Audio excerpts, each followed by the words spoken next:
Nadmerná kontrola rodiča nad svojim plnoletým dieťaťom. Keď ho neustále kontroluje, vlastne tým zneisťuje.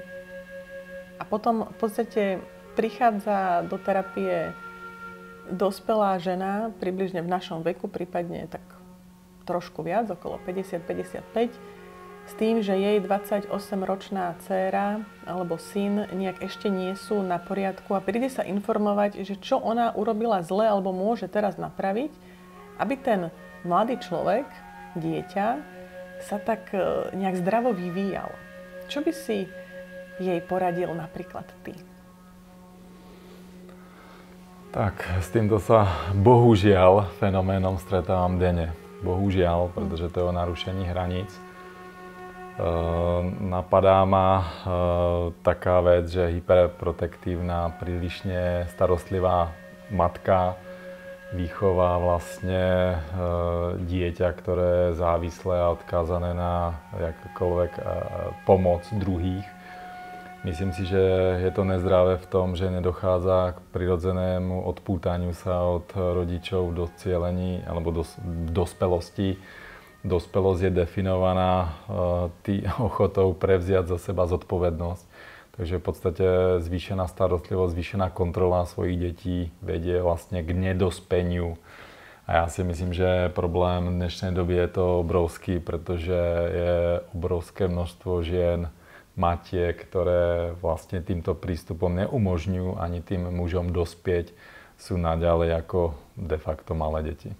Myslíš ich synov, ktorí už sú plnoletí? Synov a dcery, vlastne, ktoré sú vychované takto nejakou prílišne starostlivou matkou. V podstate z nich vychovajú ďalšie starostlivé matky a vlastne tá tragédia sa opakuje až do situácie, kedy trebárs bude mať syna, ktorý vlastne nebude keby schopný dospieť a dozrať. Sa odpútať od svojej matky a dostatočne sa voči nej vymedziť. Ja to vidím v párovej terapii, pokiaľ syn ešte tak v podstate trošku je pod drobnohľadom a dáva priestor svojej matke, tak väčšinou veľmi narúša partnerstvo, svoje vlastné manželstvo. Tak ja si myslím, že u tej céry, ktorá je prílišne kontrolovaná, tak i v tom partnerstve sa to odohráva tak, že i tí rodičia do toho vstupujú naďalej. Ako keby, povedzme, ten muž, ktorý si nájde takúto zvýšene kontrolovanú alebo kontrolovateľnú partnerku, tak v podstate mu vstupujú do života aj jej rodičia, jeho rodičia. Väčšinou tam je to ako keby rovného si hľadá podobný. Takže vlastne je tam veľká pravdepodobnosť, že i on mal rodičov, ktorí ho takto kontrolovali. Alebo práve naopak, možno, že bol tak trošku ponechaný, zanedbaný vo výchove, ale naučil sa starať o druhých a o seba.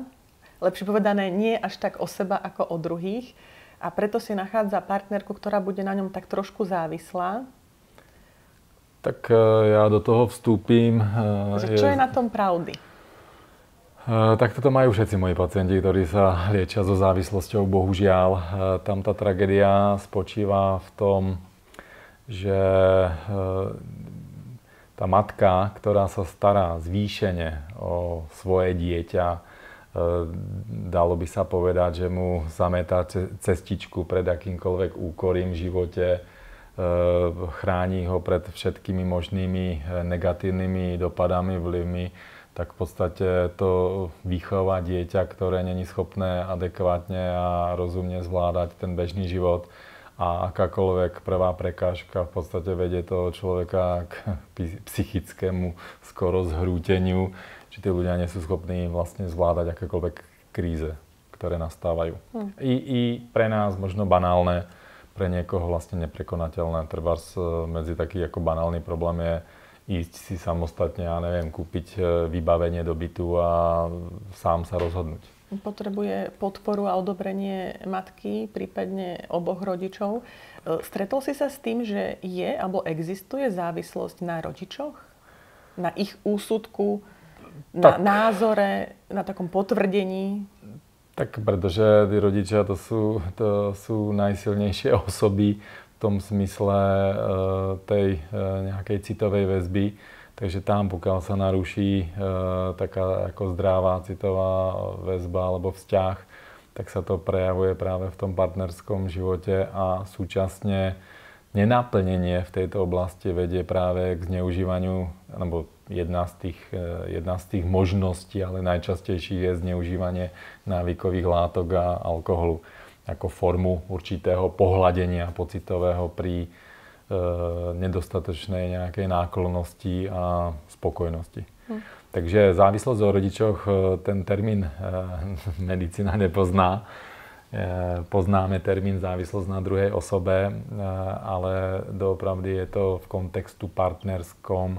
Čo sa týka rodičov, tak u všetkých závislých ľudí, čo mám v ambulancii a k dnešnému dňu je to cez 25 000 vyšetrení za tú moju prax, tak mali rodičov, ktorí nejakým spôsobom tomu svojmu dieťaťu buď tie hranice narušovali, alebo ich nerešpektovali. Takže zvýšená starostlivosť je o narušovaní tých hraníc. Celkovo vo výchove sa hovorí, že najviac škodí rodič, matka svojmu dieťaťu buď rozmaznávaním, alebo zanedbávaním. Kam by si toto vedel zaradiť? A teraz napadá jedno také české príslovie, alebo taká slovná hračka, že všetky zmatky sú zmatky. Takže je to skôr o tom, že samozrejme tá problematika, jak tí rodičia fungujú a jak sa to tam prejavuje, je to celá plejáda všetkých možných príčin, ale na prvom mieste je to nedostatočná láska a je daná tým, že sa tí rodičia nezaujímajú na prvom mieste. O svoje deti. Tak. A z tvojho pohľadu, takého tvojho praktického, kde je väčší problém? Kde matka sa nezaujíma o to dieťa, alebo obaja rodičia sú nutní k tomu, aby to dieťa malo ten zdravý psychosociálny vývin? Tak ja v rámci edukácie a psychoterapie zdôrazňujem jednu vec, a to možná vývojoví psychológovia sa na to dívajú inak, ale to, čo ja mám odpozorované od pacientov so závislosťou, tak cit sa nedá odmerať, odvážiť nijak, ale len tak ako z didaktických dôvodov poviem, že 50% má strašne vplyv na naše psychické zdravie to, ako tí naši rodičia sa k sebe mali. To znamená, že to sa nám prejavuje potom v dospelosti, alebo u toho dieťaťa, že v dospelosti sa prejavuje vo vzťahoch, aký partner mi bude imponovať. Na druhú stranu, otec odovzdáva určitý prístup toho akoby mužského vzoru, takže pokiaľ budem hovoriť z pozície ženy, tak otec dáva, a pokiaľ jej dáva lásku a náklonnosť, tak bude imponovať partner, ktorý sa bude takto k nej chovať, jak sa k nej choval otec. Mylná predstava je, že si hľadáme takých ako partnerov, akí sú naši rodičia vo smysle častokrát len vizuálneho. Není to pravda. No a matka dáva zase ako dávať najavo emócie a city. Dalo by sa hodne zjednodušiť, že otec dáva vzor, jak sa chovať a matka ako prežívať. Čiže držíš ten názor, alebo si zastancom názoru, že ak to manželstvo je nefunkčné, máme alebo nemáme pred deťmi hrať do ich 18-ky alebo do nejakého vyštudovania to divadlo, že vlastne sme funkčná rodina? Hoď to na partnerskej rodine už dávno teda tak dneska väčšinový názor špecialistov v obore, robíme túto problematiku, je nesmysel zostávať vo vzťahu, ktorý je nefunkčný, povedzme citovo nefunkčný, kde tí deti zažívajú od jedného rodiča trebárs nezájem a neochotu, tak je blbosť zostávať spolu len kvôli tomu, že máme deti. Môže sa to niekomu tento názor nepáčiť, ale ono to prinesie jednu vec, že pokiaľ tie deti dostanú takýto základ do života, tak oni potom majú sami problémy vo vzťahovej rovine.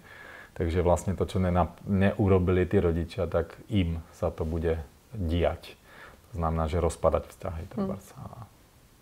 Lebo toto je jedna z najčastejších otázok, keď prichádzajú do párovej terapie, že či teda tam zostať kvôli tým deťom, či to má význam, sa snažiť spolu vychádzať Tak otázka moja vždy je, že a tak kvôli sebe, kvôli úcte, láske, alebo že žijeme si teda tú svoju pravdu, alebo ideme tie deti v podstate klamať? Jasné, to je dôležité, ale ja zdôrazňujem jednu vec, že ten človek sa musí sám rozhodnúť. Ja zase mám výhodu proti tebe v rámci medicíny, kedy im tieto veci vysvetlím, popíšem, vlastne vychádzam z nejakej štatistiky, ktorá je obecne známa a tí ľudia sa musia sami rozhodnúť. Nie všetci sú toho schopní. Aj u mňa je to v podstate rovnaké. Rozdiel je v tom, že síce ja môžem používať výskumy, nejaké odporúčania, sú rôzne trendy. Jedna vec je, s čím sa môžem ja stotožňovať, a druhá vec je, že takisto nikomu neradím, dokonca ani tak málo ich needukujem ako ty. Väčšinou iba v tých krajných situáciách ich upozorním, ak naozaj si tvrdo a zbytočne chcú ako keby nabehnúť, tak sa ich otázkami snažím ako keby vystaviť tomu, aby si sami odpovedali, aké môžu byť následky, alebo nútiť ich trošku sa zamyslieť. Len napriek štatistikám a výskumom a rôznym trendom celosvetovým, že či je lepšia nejaká tá rodina, ako kedysi pred 100 rokmi, že budeme to držať, lebo tá rodina je teda základ toho štátu a máme to vydržať, žena sa má nejakým spôsobom obetovať alebo nejakým spôsobom odložiť a ten muž by to mal zakryť tak nejak finančne a chrániť tú rodinu, tak je to síce pekný ideál, ale veľmi ťažko naplniteľný v dnešnej dobe, keď je tak veľa vplyvov a vlastne my sme aj tak len nútení k tomu, aby sme si dali tú ruku na srdce a urobili tak najlepšie, ako sme schopní. Či už ten vzťah udržať nejak dôstojne kvôli tým deťom. A mne je sympatickejšie, keď sa podarí ich nejak priviesť tou pozornosťou na to, že čo je ich pravda. Že po čom ich to srdce piští. A trošku sa zbaviť tej domnelej viny, že ako veľmi ublížia tým deťom práve tým rozvodom.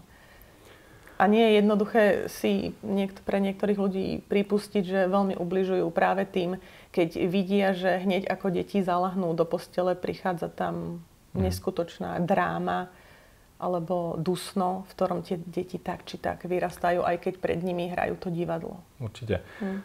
Ja možno len takú zaujímavú poznámku. Pred 100 rokmi v podstate manželstvo plnilo funkciu ekonomickej inštitúcie. Ľudia boli a dávali sa dohromady, aby proste prežili povedzme rôznu krízu finančnú alebo nejakú vlastne potravinovú. A pokiaľ mal niekto to šťastie, že sa vzali ľudia, ktorí sa vzájomne milovali bezmezne, tak to bolo častokrát predmetom rôznych umeleckých diel a rôznych básní a rôznych divadelných hier. Samozrejme nespochybňujem to, že tiež nebola medzi ľuďmi láska v tej dobe, ale žijeme v inej dobe a v inom čase a ukazuje sa doopravdy a je taký asi tlak spoločenský alebo kultúrny, že v podstate udržovať nefunkčný vzťah je ďaleko a minimálne v dnešnej dobe, keď to porovnám s tou dobou minulou, povedzme pred 100 rokmi, tak je ten tlak ďaleko väčší a ďaleko viac sa štruktúrujú tie patológie, ktorými sa tí naši predkovia nestretávali. Takže neviem úplne vysvetliť, prečo to tak je. Bolo to dané rôznou situáciou, kedy opravdu v tele, pokiaľ mám nejaký pud seba záchový, tak dokážem kde čo vydržať, prekonať.